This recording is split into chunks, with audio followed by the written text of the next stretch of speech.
Okay, good morning, everybody. Good morning and welcome to the residences at Forest Glen.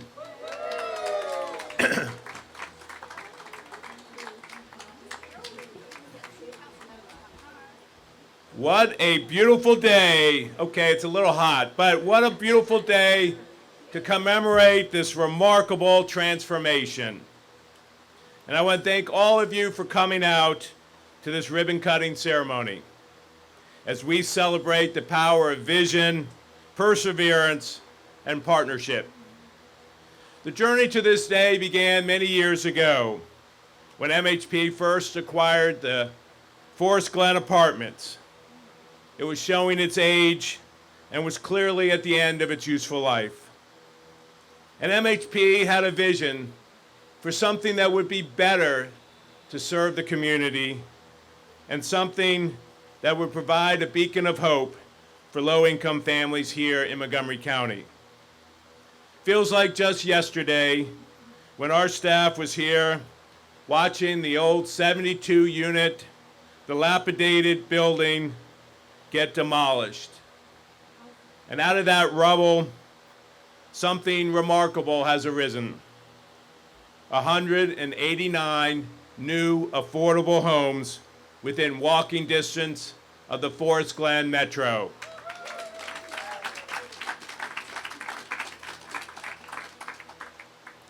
The residents at Forest Glen represents an important $100 million investment, which ties nicely into other investments nearby in this community. With this amazing investment, we are witnessing the realization of a project that will uplift the lives of families for years to come. It also proves that through strong partnerships, we can achieve great things together. MHP's mission is to provide quality, affordable homes in Montgomery County and the region. And we are very proud of the strong commitment we have made to the Silver Spring and Wheaton communities, building and redeveloping over 17 properties in these communities. This growing area offers numerous resources, job opportunities, and transit connections. These benefits should not just be enjoyed by the well-off, but should be enjoyed by people of all incomes.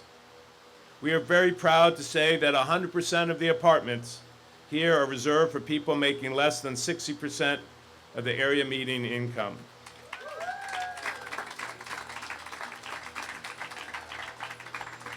This is affordable housing done right. Beautiful, sustainable, and deeply rooted in community. Our work in this community, though, is not done. We are most excited that just down the road, we'll soon be seen in building the upcoming Amherst Wheaton Square complex, a collaboration between the county, MHP, to support much needed affordable housing on top of a wonderful new cultural arts center.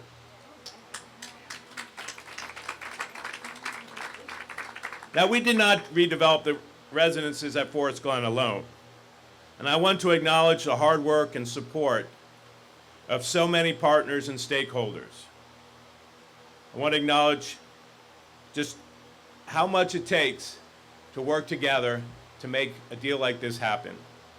First, I want to thank our investment and philanthropic partners, Montgomery County Department of Housing and Community Affairs, the state of Maryland, JP Morgan Chase, Capital One, Enterprise Community Partners, Bellwether Enterprises, Metropolitan Washington Council of Governments, and TD Charitable Foundation.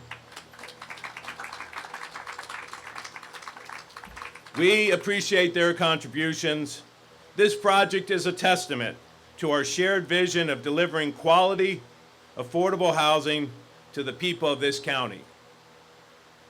In addition, I'd like to thank our elected officials as well as the housing policies they enact to advance the development of affordable housing in this county.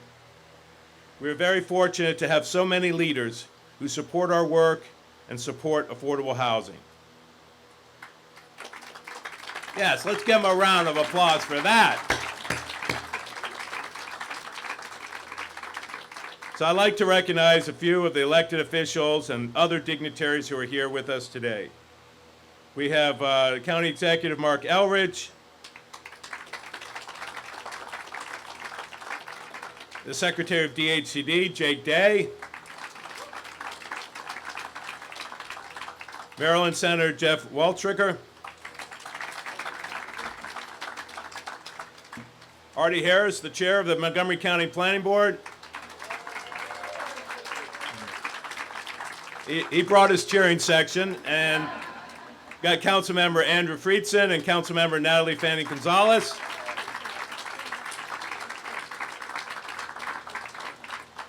We have Valerie Carranza, Chief of Staff for Councilmember Evan Glass. And we have Erica Fuentes and Maria Ahmed from Congressman Raskin's office.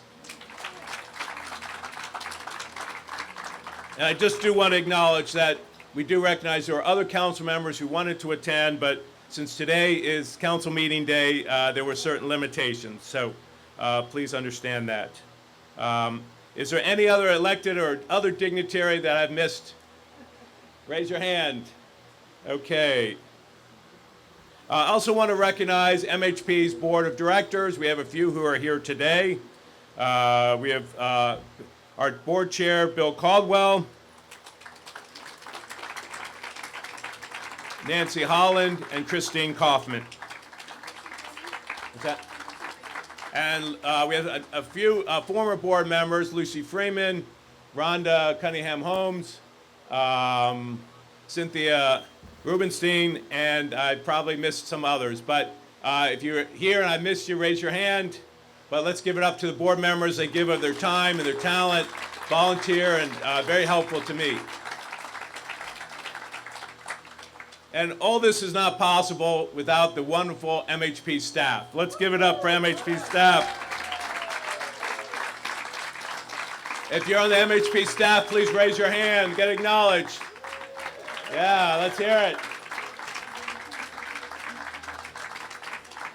Okay, I want to especially recognize John Poirier, who's MHP's Director of Real Estate, and Cal McConan, and who's MHP's Project Manager, and Stephanie Rudman, MHP's Vice President of Real Estate. Let's give it up for them.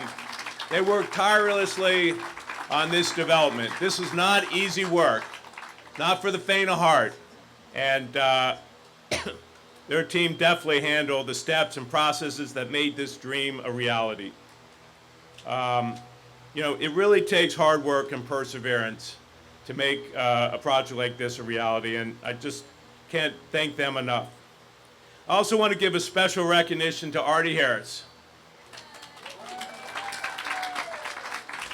He was MHP's Vice President of Real Estate when this project began.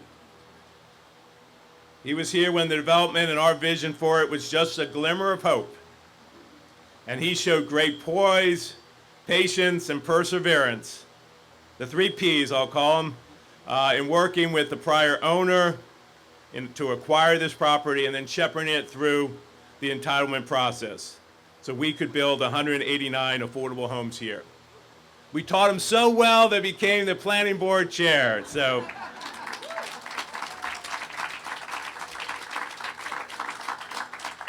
I also want to recognize our finance and asset management teams for the tremendous support.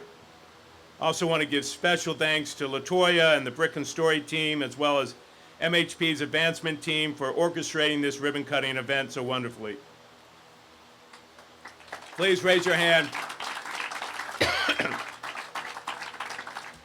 You know, for 36 years, MHP has been housing people, empowering families, and strengthening neighborhoods. And we're proud that today our organization has developed 3,215 homes in Montgomery County and the surrounding communities. In fact, just last week, in the midst of everything else going on, MHP acquired and preserved Bethany House, a 250-unit development for very low-income seniors in Rockville.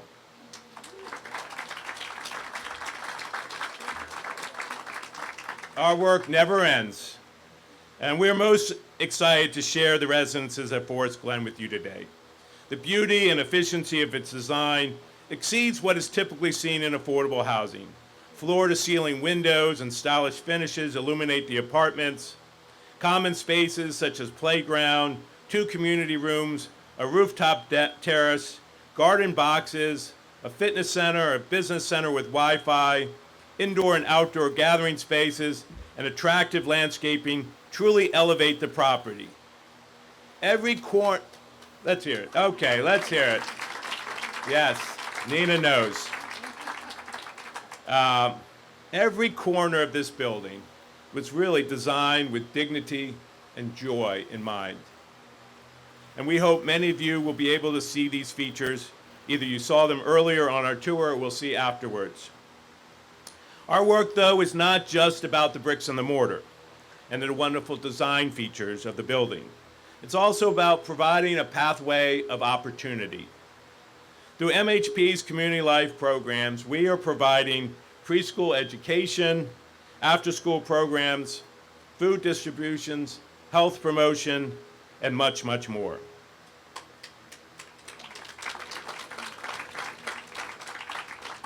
You see, the residences at Forest Glen is not a success unless the families who live here are succeeding in life.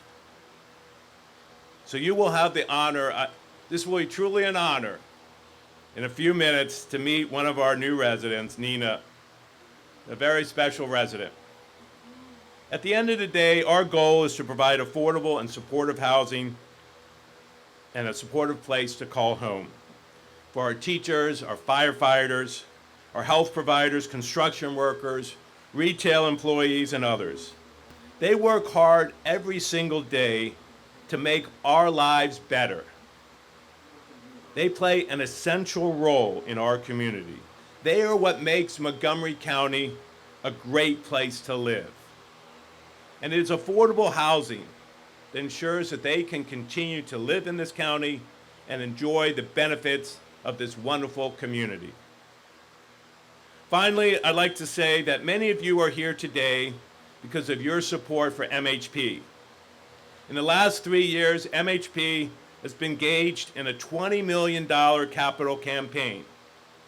It was a bold dream, and people said it couldn't be done. But with your help, we exceeded that goal, and for that, I am forever grateful. Thank you.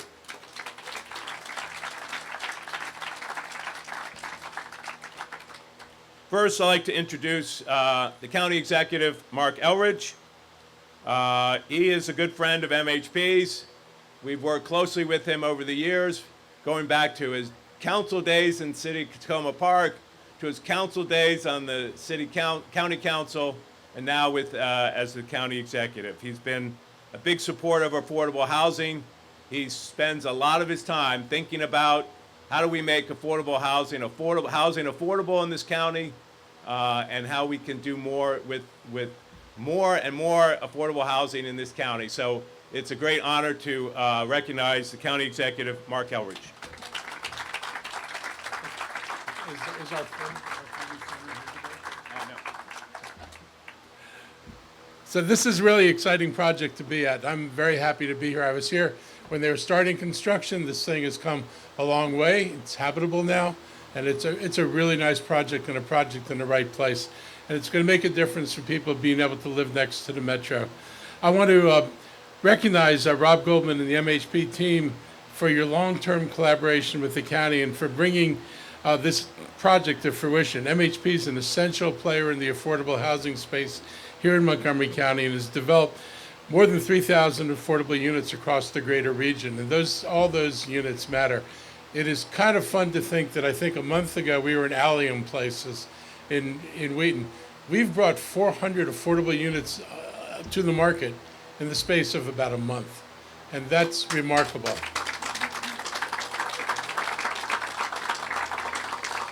I want to thank my team and our Department of Housing and Community Affairs Director, Scott Bruton, and all the people who work for him. It's his vision and his understanding of financing and things that we were weakest in that have really strengthened us. Our ability to make deals and to play in this space has been greatly enhanced since he came on board. And I just wanted to just give him a shout out for the work he's done. And again, I want to also, you can applaud him. And thank the council for continuing to provide funding to the housing initiative to make sure we can do these things. We can't do this without spending money. And we're spending record amounts of money doing this. Affordable housing does not happen by itself. And the price of construction without subsidies from government would make it impossible to see any affordable housing come about in and of its own accord. So without support from the government, both at our level and at Secretary Day's level and from the state, these things don't happen. And so it's important to recognize this is where your budget dollars go. It's a big chunk of where your budget dollars go. The numbers don't paint the whole picture, though, because this also helps revitalize a neighborhood and adds quality of life to our housing here. These are going to be opportunities for people that are really going to be meaningful. This is a really great location. I'll say your project in Wheaton is going to be another astounding location. That one comes with an arts center, which is something that Wheaton did not have before. So it brings not just amazing housing, but also brings, I think, entertainment and culture to the Wheaton project that's going to be really important. In the year 2000, I got this number from Rob. You said it years ago, and it's haunted me ever since. This county had about 42,000 naturally occurring affordable housing units. Those were units that were just affordable by the nature of their rents. There was no subsidy. Nobody designed them as affordable housing. They just were in that affordable housing space. By 2020, that number had shrunk to about 20,000. By 2030, we're projected to hit 10,000. We will have less than 10,000 because the escalation in rents, which is the primary culprit in losing affordability, is going to wipe out more than 10,000 of the units between 2020 and 2030. And that's an enormous loss to the community. Had we had some control on rents over the last 24 years, you might not have lost 40,000 units by 2030. So when people talk about rent stabilization, just remember what a difference it makes and can make, because nobody has stepped in to close that gap. Those units that are gone, there's no developer who's stepped in and said, we're going to take care of this. Those units are gone. And but for the nonprofits and but for groups like MHP, we would not be able to do what we're doing today. It's not enough, and we're going to keep pushing on the envelope here. It's something that's a must-do for us. This is a neighborhood I actually grew up on. I lived across Forest Glen Road on Coleridge Drive, and where the metro station is now, my friends and I burned down the field there to build a ball field. And we actually did that, and twice we had to have the fire department come out because our fire got more exuberant than it should have gotten. And it's true, but they didn't get mad at us. We were kids trying to have a ball field where there was no ball field. And after the two fires, we were able to pull out all the burnt bushes and actually make a real ball field there. So that's a little thing I did in this community when I was much, much younger, but I still remember it fondly. MHP got federal tax credit support from Maryland's DHCD, thank you, and more than $30 million in financing from the county. Again, this is the kind of money that it takes to make these projects work. No money, no projects.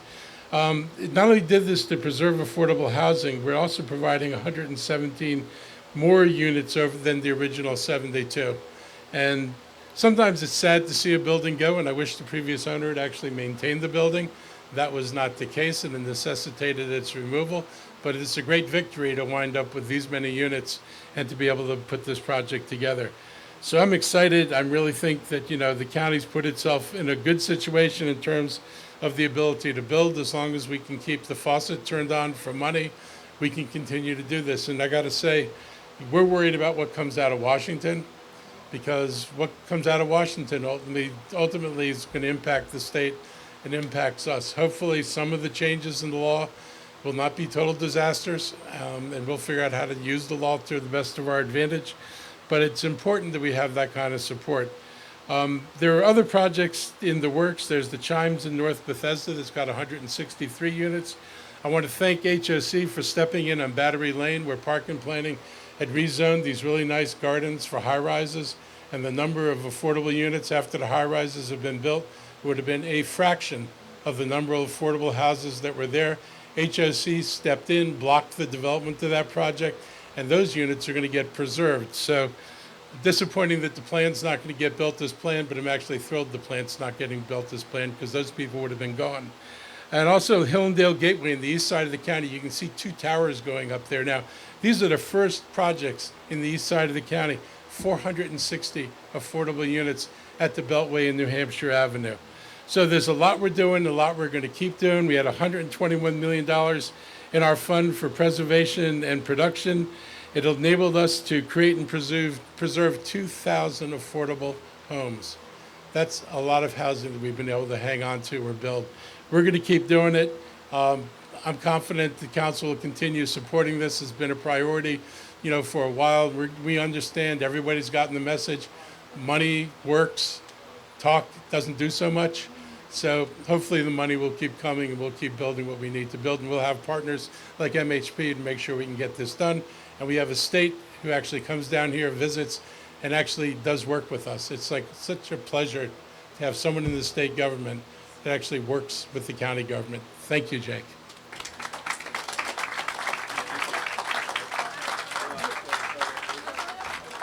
Next, I'd like to introduce Secretary of Department of Housing and Community Development, Jake Day. He, as Mark has alluded, he's a breath of fresh air. He's a man who doesn't just sit in his office and think about affordable housing or community development. He comes out to the community, he's with the people, understands, sees what's going on, and wants to understand. So it was great when you came out to Montgomery County for 3 days. We extended your one-day tours to 3 days, but you came out and saw some of the things going on in the community. So it's great to be able to introduce Jake Day. Thank you. Well, good afternoon. Good to be with you. So to clarify, I do think about affordable housing. I just don't do it from my office. Oh, yeah, absolutely. I don't spend a lot of time sitting in that office. You're right. And that's in part because this is where it's happening. It's happening right here. It's happening in Montgomery County. And it's happening very close to a metro station, which I think is fantastic, laudable, and ought to happen more. So congratulations, MHP. Congratulations, Montgomery County, on this incredible work. I've been doing this job for Governor Wes Moore and Lieutenant Governor Aruna Miller for a little over 2 years. So in that time, there aren't many projects that I have gotten to see started and finished. And the senator, when I walked up, we were talking about this. We were here 2 years ago, right? About 2 years ago. And I think we took a tour, what was it, a year ago, midway through construction, right, Andrew? We were here around then. And got to see this project as it progressed. So there aren't many places that hold this special a place in my heart, Scott, as this. So I'm so glad to be with you today. And to the county executive's point, this is a partnership. There aren't many spots in Maryland where we can invest money intertwined and see that fruit grow at this scale as we can here. And so $31 million in tax credit award plus $9 million in direct state money into this project blends with that $30+ million in county money and private partners to produce an outcome that changes families' lives. That's what it's all about, ladies and gentlemen. So I'm very proud to be a small part of that. I want to say thank you to the DHCD team. Thank you once again to Montgomery County for your partnership. Appreciate you. And to MHP, keep doing what you're doing. You're killing it. This is amazing. I can't wait to be at the next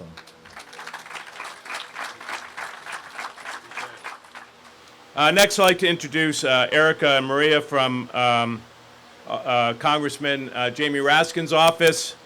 Jamie Raskin is, just beloved by all. He's everywhere I go, everyone's talking about the congressman and he's fighting the good fight up in Congress. So you want to come forward?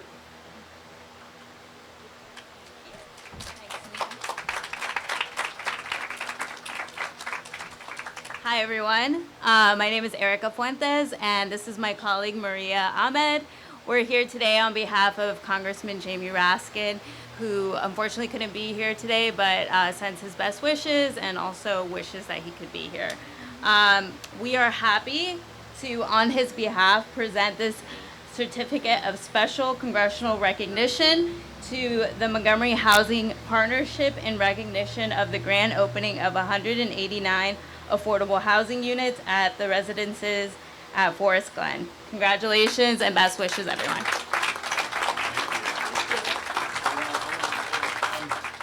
I'd like to introduce Councilmember Natalie Fanley Gonzalez, who represents this district. She's a big champion of everything in this district, especially affordable housing, especially just great projects, getting density and other things done near the metro, and she was a big supporter of this project from the very beginning. She's been on the planning board and now on the council, and has been a big supporter of MHPs and affordable housing. Natalie.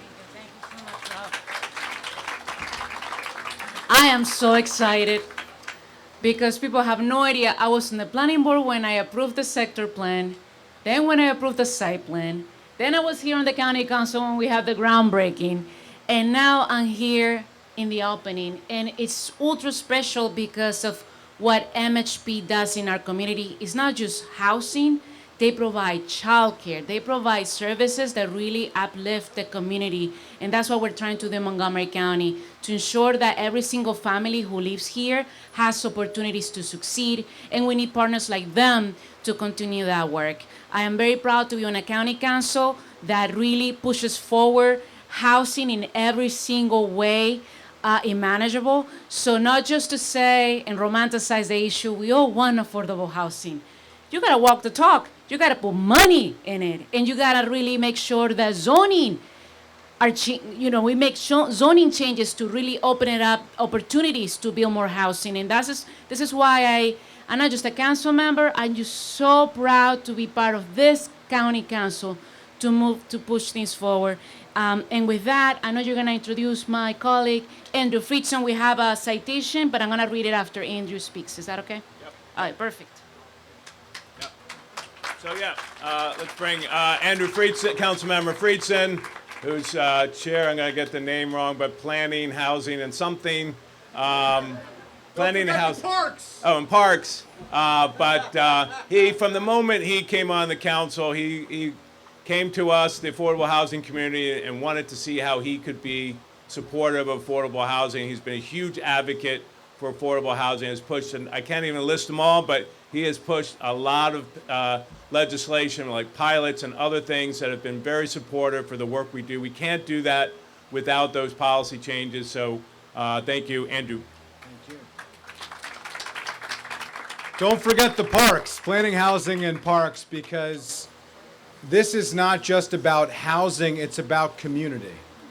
It's about providing opportunities. It's about providing access. And we talk about the housing, it's not just the what, it's about the where. It's about the context in which this housing is built and created. It's about changing the narrative of what affordable housing is. It's not less than. It's at least equal to. This housing is luxury housing. It just happens to be affordable to more people in our community. Why? Because we made a commitment as a community, as a county, and as a state that we were going to provide the funding to subsidize it. That's the difference. That should only be the difference between affordable housing. It's not a project. It's a community. That is a change in the way that we think about what we are doing and why we are doing it. I am so proud to be here. This is why I ran for the county council, for moments like this, to work on projects like this, to be part of efforts like this, to have a Secretary of Housing who is not only a state leader, but was a municipal leader, was a mayor in Salisbury, who understood that the housing crisis is multifaceted and the solutions must be equally multifaceted. To have a governor who believes in the housing crisis and understands that we need to push local governments, but work with local governments to solve and address our affordable housing challenges. And I'm really honored to be here with Rob and with the MHP team, who are not just leaders in building affordable housing, who are not just critical county partners, but who have been truly thought leaders in how we address the affordable housing challenges we face more broadly. Every single one of the accomplishments that Rob was talking about and thinking about, of what we've been able to accomplish together over the last 7 years, MHP has been at the center of every single one of those conversations. When we created the Nonprofit Preservation Fund, the $50 million effort that helped us and allowed us and provided the opportunity for HOC to buy the Battery Lane Apartments that the county executive talked about earlier. That wasn't by happenstance. That was by a commitment of the county government through the Nonprofit Preservation Fund that we spent years together in conversation in working through so that we could do that work. Projects like this don't happen by chance. They happen by choice. They happen by intentional decisions that we make, that we want to solve our housing challenges. We understand how complex they are, and we're willing to make the changes. We're willing to do the work. We're willing to provide the resources to make it all possible. This is about public-private partnership. This project doesn't happen without state government, Senator Waldstreicher and the District 18 team. It doesn't happen without the private sector providing some of the financing and the construction work. It doesn't happen without the incredible work of the board members in MHP. Lucy, I heard acknowledged earlier, and so many others who have been on this board for so many years and provided so much leadership. It doesn't happen without donors. It doesn't happen without a supportive community. When we were dealing with the Montgomery Hills Forest Glen master plan, this was the vision that we were talking about. The reimagining of Georgia Avenue that Senator Waldstreicher and his team are working so hard on with so many community leaders who are here with us today. When we were talking about how to reimagine what the opportunities would be, that we wanted mixed income housing and community with the full suite of amenities in each and every other community. When we talk about the project down the street that's happening with the Cultural Arts Center, it is with MHP's partnership, with public and private and nonprofit leaders, with community members coming together to tackle this crisis head on.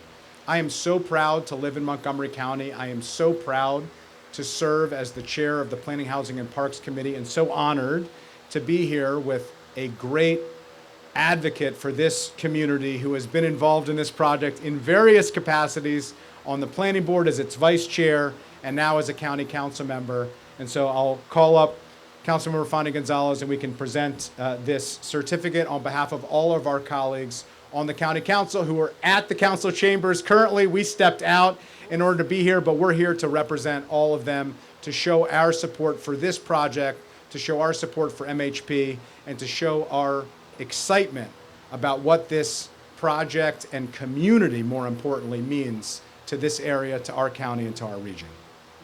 Very quickly, thank you. So it says, the Montgomery County Council awards this certificate to Montgomery Housing Partnership in recognition of the opening of the residences at Forest Glen, and to recognize the $100 million investment to preserve and expand housing for low to moderate income residents with 189 quality affordable homes within walking distance to Forest Glen Metro Stop, complete with amenities, community space, and supportive programming. Signed on this day, 29th day of July, 2025, by Council President Kate Stewart, Councilmember Natalie Fonda Gonzalez, Councilmember Andrew Friedson, and Councilmember Evan Glass, who wanted to be here, but it's okay. We're here. Thank you.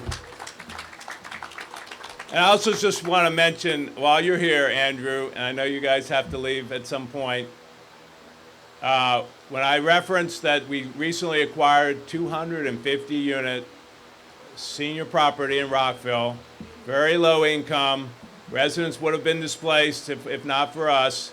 It was the nonprofit housing fund that made it happen. So thank you for that. It's that connection between policy and budgets and actual on-the-ground work where it all comes together. So thank you. Okay, next. Now I got way too many papers. Next, want to introduce Andy Smith from Enterprise Community Investment. When we talk about that $100 million investment, Enterprise was an important element of that.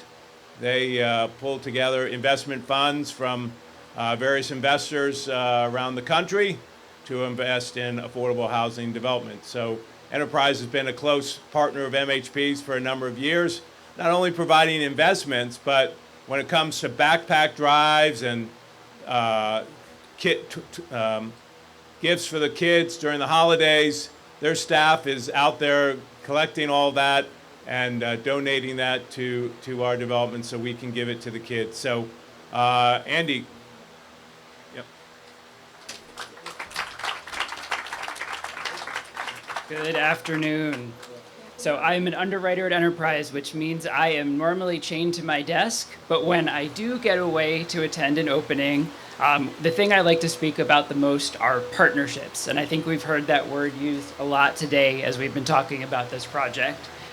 As we all know, affordable housing takes many partnerships to happen.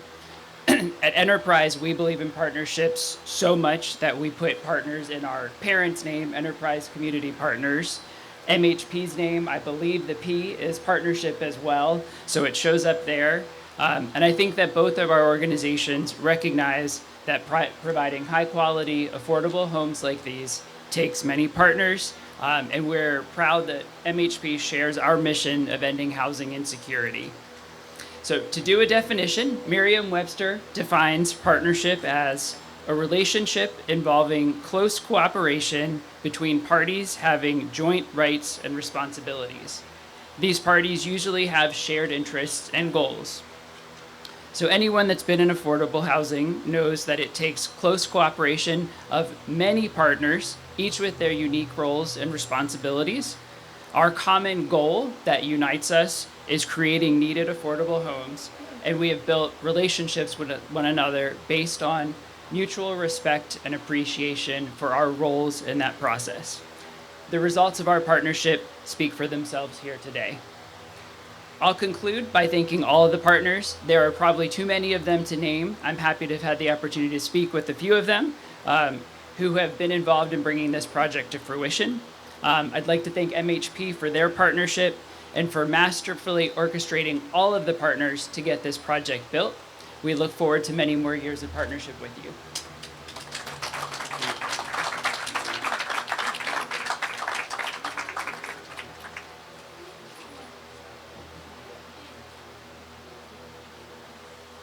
Okay.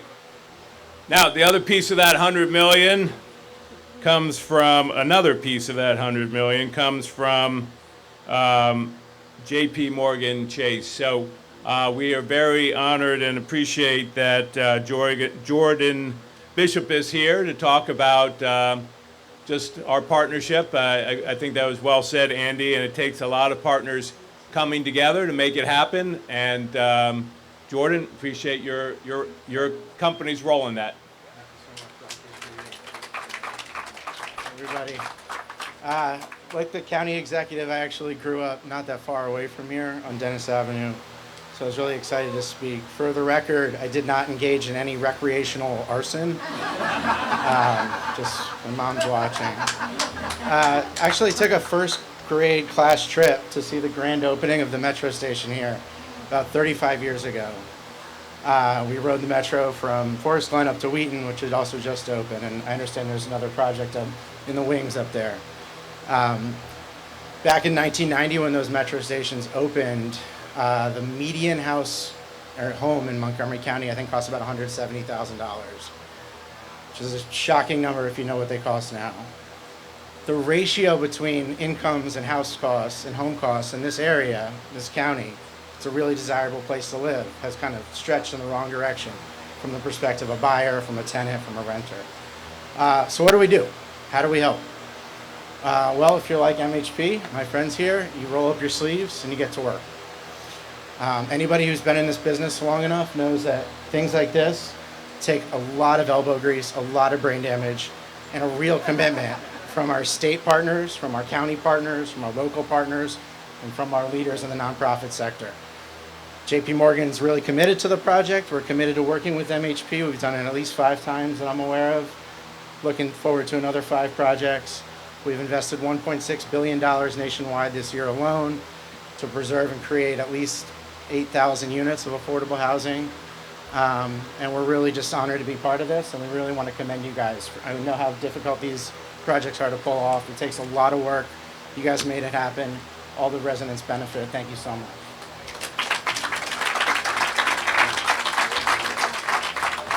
Okay. Now, for the moment you've been waiting for.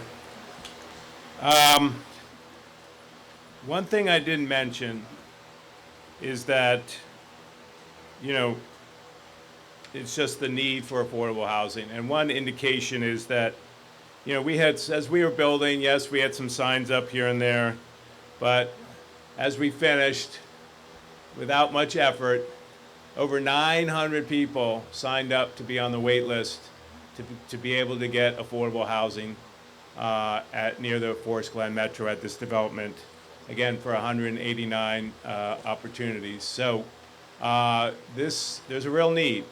And one of those people who got through it all is Nina, Nina Tisley. And so she has an amazing story, and she's just a dynamic person who's really gonna make this. This is why we do the work we do. It's for, at the end of the day, it's for the person who walks in the door, and it's also about building community. I know that Nina is somebody who's all about building community and is just a dynamic person. So, Nina. Thank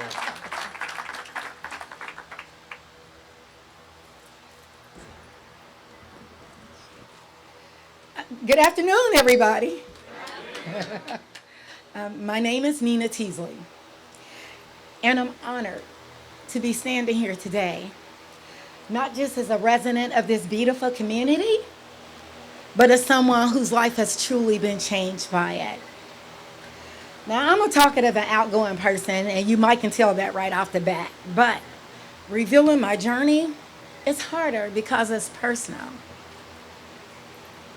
Still, I share it today because it's a story so many other women know. And it's a story about second chances. From a young age, I have had to fight to be heard. I was small, overlooked, but I loved to read, and reading gave me words, and that became my superpower. I grew up in a small town in Ohio, Cincinnati. I married very young. I raised 4 beautiful children, all of who graduated from college. And I was a stay-at-home mom for decades. You can't tell it to look at me. But when my marriage ended, so did all my financial security. I hadn't paid into Social Security. I had no retirement plan. And the divorce meant I had to start over. And I did. I worked really hard. When I moved here to Montgomery County to be closer to my daughters, I quickly found out that my income couldn't stretch far enough. I could find rentals, but not in places where I would feel safe and welcome. Although I got diagnosed with a disability due to a long-term ailment, I still needed and had to work. So I began job coaching at Career Catchers with Santos Guerrero, Santos if you're here, to rebuild my skills. And during that time, I found a lovely apartment. I shared it with a friend who needed a place to stay. I left town briefly, thank you, and trusted her to cover the rent. But she didn't, and she moved out without telling me. So when I moved back here, I had an eviction notice sitting on my door waiting for me. I worked hard, I paid it off, but that mark followed me everywhere I applied. Doors kept closing. No one wanted to hear the story. Sorry, granddaughter. They just labeled me application denied, eviction. Hey, baby. This is Aya, everyone, my granddaughter. Still, I wasn't giving up. I didn't want a hand out. I was just asking for a hands up. I use my voice and my words, starting with Congressman Jamie Raskin. He surprised me by calling back. I wasn't expecting that. He connected me with Council Member Andrew Friedson, and from there, his office led me to the wonderful staff at MHP, and eventually here to the residences at Forest Glen. Everyone answered my calls and my numerous emails. They reviewed my case and looked carefully at my story. I can't name everyone today who reached out to help me, but I can say thank you for seeing me as a person and not just a file. Hold on. And for lifting me up when I needed it the most. Today I work at Interfaith Works. It's a nonprofit that helps women who are homeless. And many of those women have faced the same situation as me. Most have jobs and they have children, but they can't find an affordable place to stay. I'm in my 60s now, and I'll keep going as long as my body and my mind will let me. Thank you, you my friend. Because I love the work that I do, and it matters. I make a difference every day. I was never technically homeless. I have two beautiful daughters. I live with one of them, but I was really closer than I ever want to be again. I'll never forget the fear, the shame, the embarrassment of running out of options. I work every day. The unsafe apartments, the unsanitary conditions, people charging rent for places nobody should have to live in. That's not just housing, that's harm. As I close, I just want to thank everyone who made this home possible. Not just for me, but even for others. You are the reason why I'm here. I will continue to pay it forward to the best of my ability. And it's by grace and not merit that we are blessed. I believe we are all worthy of dignity, stability, and just a place to call home. And to MHP, thank you again for believing that for me. I almost want to cry. And for giving me this second chance. I so need it. I just want to end with saying something that I say to my clients every day at Interfaith Works. I am grateful for every day that God wakes me up, because it is a chance to begin again. Thank you, everyone, and have a great rest of your day. You want to say bye, Aya? You want to say bye? Say bye.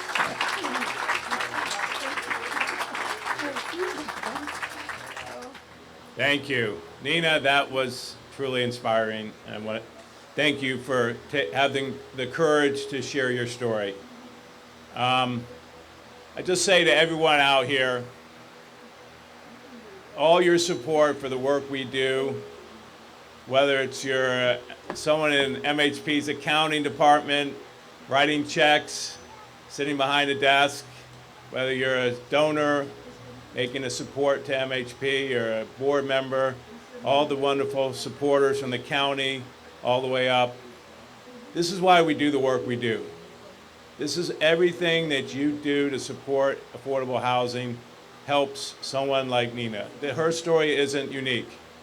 There's many stories like that and many people who need affordable housing. So thank you. Okay, now for the big moment. We're gonna cut the ribbon.